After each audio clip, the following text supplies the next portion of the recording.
Hello students, let us continue the session on revision in the chapter Geometry. In today's session, we shall take up the questions from the exercise of NCERT exemplar. The first question is, we need to select the right option for the questions here from 1 to 16. In that first one, the number of lines passing through 5 points such that no 3 of them are collinear is.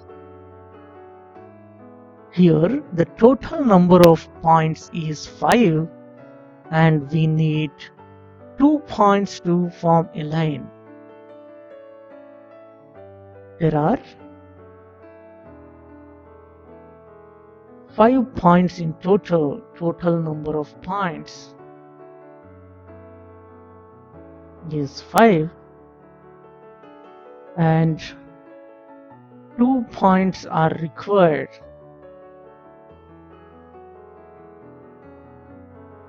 To form a line.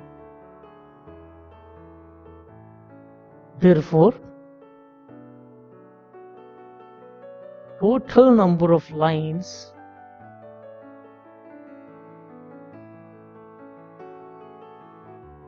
passing through 5 points will be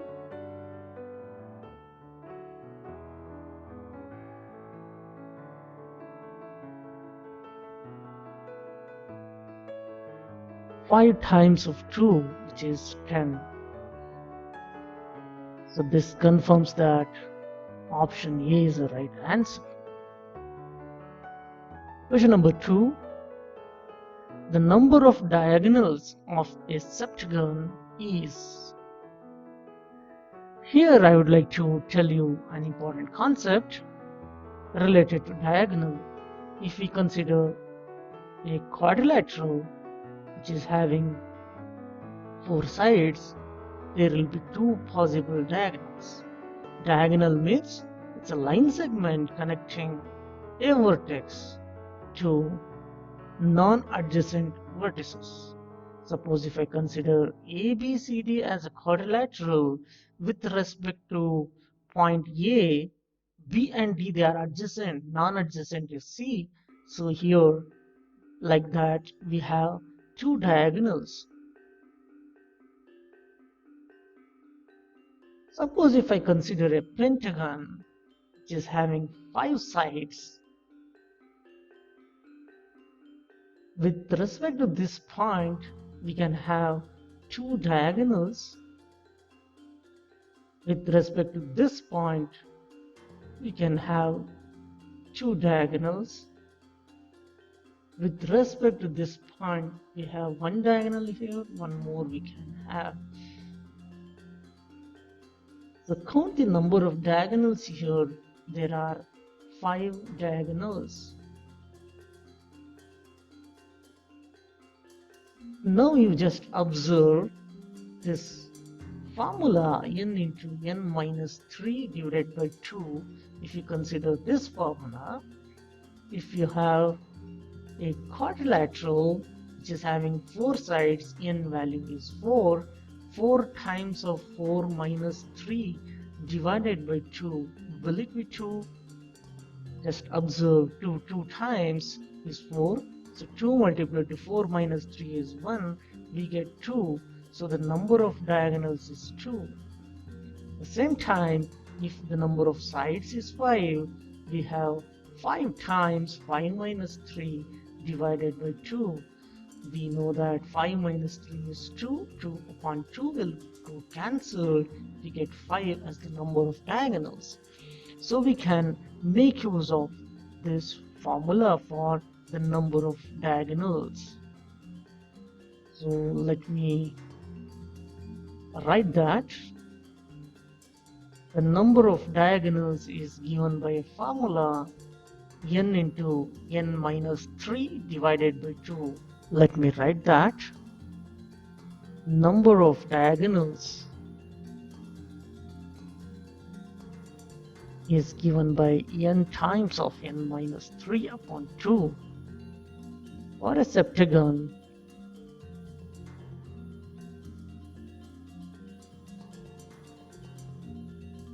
there are 7 sides, so number of diagonals, I will give it by d, is 7 times of 7 minus 3 upon 2, which is nothing but 7 times of 2, which is 14. This confirms that option D is the right answer. Question 3.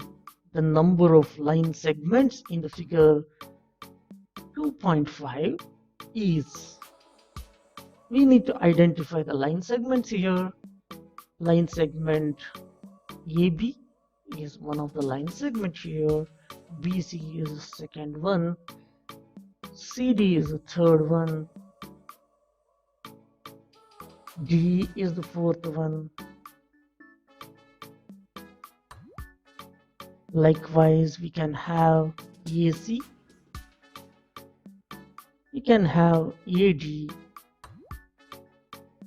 we can have BD, we can have BE, we can have DE. It's written here. AB, BC, CD, AC, AD, BD.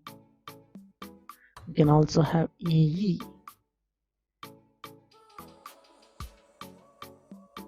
CE. So count the number of line segments here. 1, 2, 3, 4, 5, 6, 7, 8, 9, 10. There are 10 line segments. Question number 4. Measures of the two angles between hour and minute hand of a clock at 9 o'clock are. What is 9 o'clock? A 9 o'clock is one in which we have the hour hand to be at 9 and the minute hand to be at 12.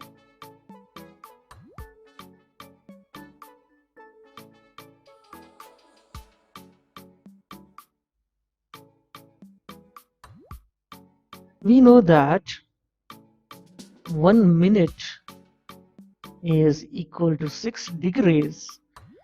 Therefore, the number of minutes between hour and minute hand of a clock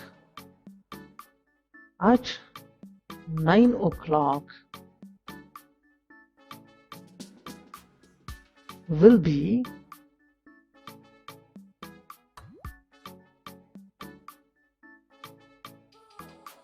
15 and 45. Therefore, the angles will be 15 times of 6, which is 90 degree, and 45 times of 6 degree, which is 270 degree. You can just observe here.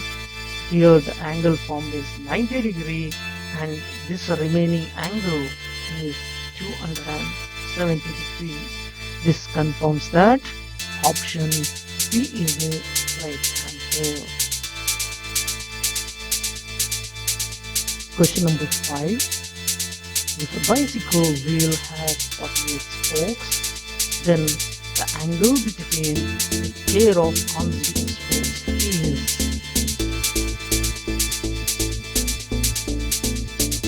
The angle formed in circle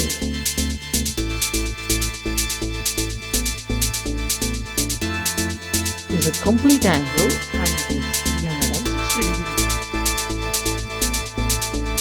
Therefore, angle between the pair of two consecutive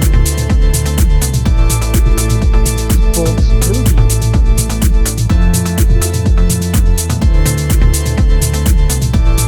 360 degrees divided by the number of spokes here, 48. So we need to divide.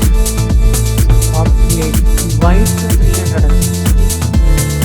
The nearest possible number is 7 times, and we can have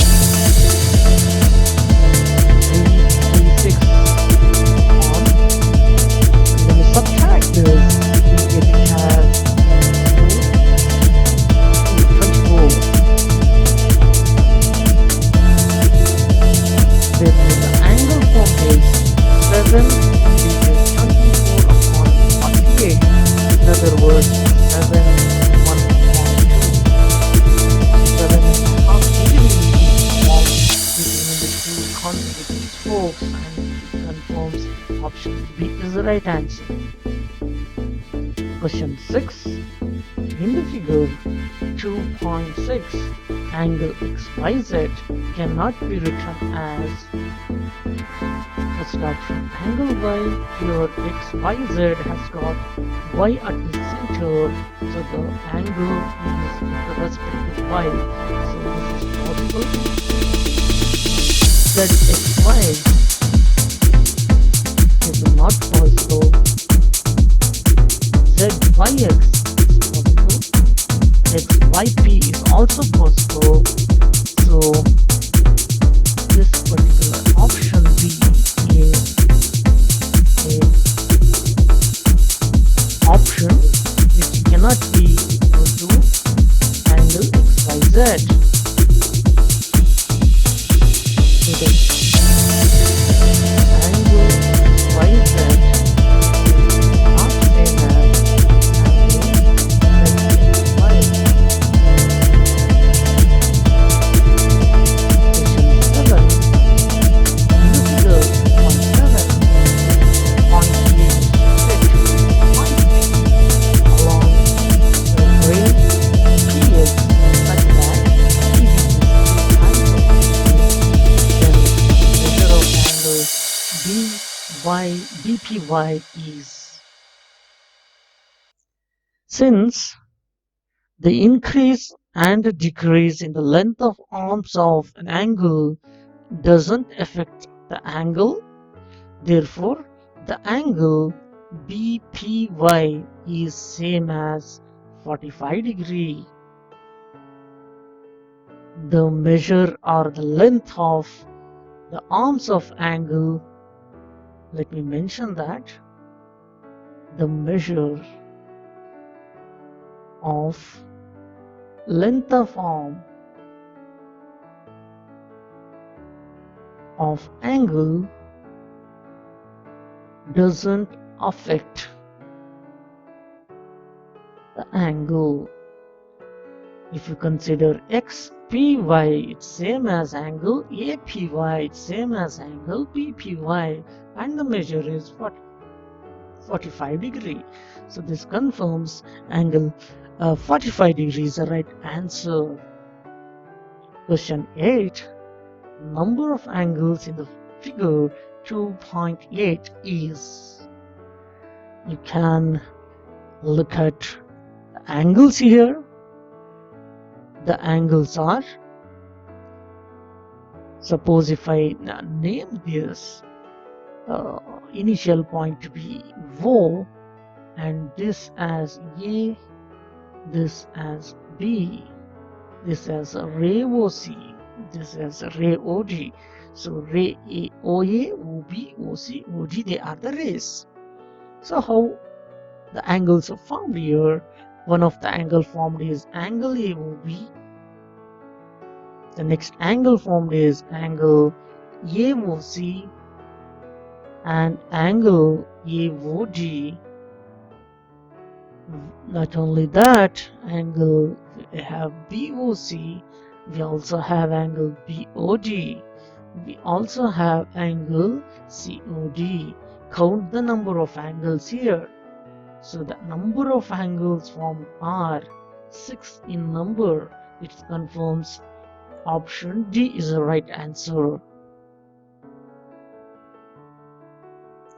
Next question is similar to the previous one. We need to check whether obtuse angles are formed, and we need to count those obtuse angles. So like the last question, I would like to mention these rays as OA, OB, OC, OD, and OE. Here the obtuse angles are angle AOD. If you consider, we have got the sum of 20 degree added to 45 degree, that is added to 65 degree, and the sum becomes 130. It is more than 90 degree, hence it is obtuse. Similar way, we have angle BOD. Angle BOD is the sum of 45 degree plus 65 degree. It is 110 degree. At the same time, we have angle COE. It is 30 degree added to 65 degree, which is 95 degree. Finally, we have got angle BOE. It is 45 added to 65 added to 30. The sum becomes 140. So these are 4 different obtuse angles formed. This confirms option C is the right answer. Next question, we need to identify the number of triangles in the figure 2.10. For that, I would like to mention the vertices here. The larger triangles vertices I'll consider as ABC, and I'll continue this point to be E, D, E, F, and G. Let's start counting and name the triangles. And triangle ABC, triangle ABD, triangle ADC, triangle AFG, triangle AEG, triangle AFE, triangle FDG, FBD, triangle DEC, triangle AFD, triangle AED,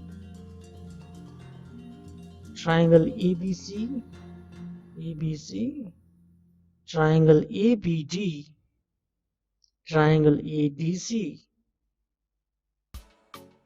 triangle AFG, triangle AEG, triangle AFE.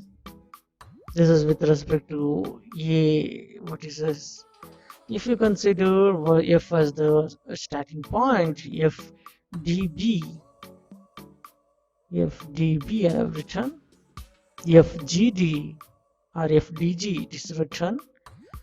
If you consider this particular vertex, with respect to F, we have FED also, that is AFD. It is written. I missed this triangle FED, FED. This was missed out. So now you count the number of triangles.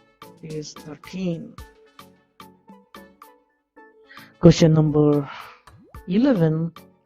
If the sum of two angles is greater than 180 degree, then which of the following is not possible for two angles? one obtuse angle, one acute angle, one reflex angle, and one acute angle, two obtuse angles, two right angles. Here they have given sum of two angles is larger than 180 degree, so option D, because sum of two right angles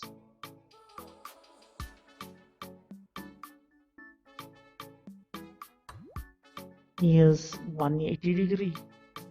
Here they have given angles sum must be greater than 180 degree.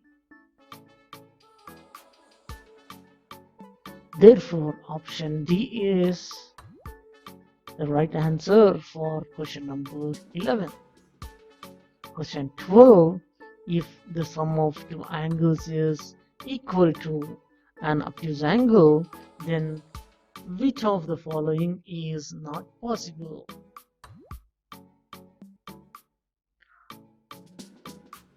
We know that sum of two right angles is 180 degree, which means it forms a straight angle, not obtuse angle. Therefore, for this question also we have got option D as the right answer. Let me mention the reason here, since the sum of two right angles is 180 degree. This means it forms straight angle, not obtuse. Question number 13. A polygon has prime number of sides. Its number of sides is equal to the sum of the two least consecutive primes. The number of diagonals of this particular polygon is, we need to find it out. First, let us identify the sum of two consecutive primes. Here, number of sides they have given equal to sum of the two least consecutive primes.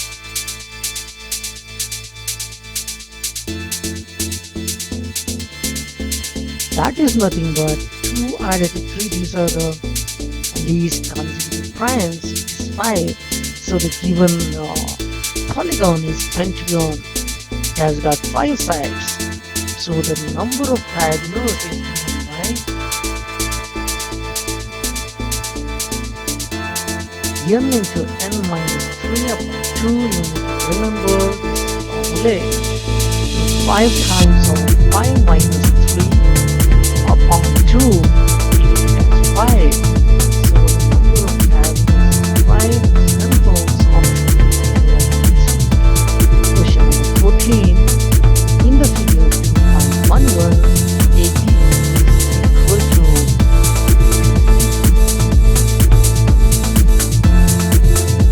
they have given AB equal to and that is we need to identify the number of isosceles triangles. Here, let me mention the triangles which are isosceles. Triangle ABB has got two of the sides equal, so it's isosceles. Then consider the triangle BC is also an isosceles because BC and BC are equal. Consider the triangle ABC is also an isosceles because AB and BC are equal. So totally there are 3 isosceles triangles. This confirms option C is the right answer for question 14. Question number 15. In the figure 2.12, angle BAC is 90 degrees. Let me mention that angle and AD is drawn perpendicular to BC. AD is forming 90 degrees with respect to BC.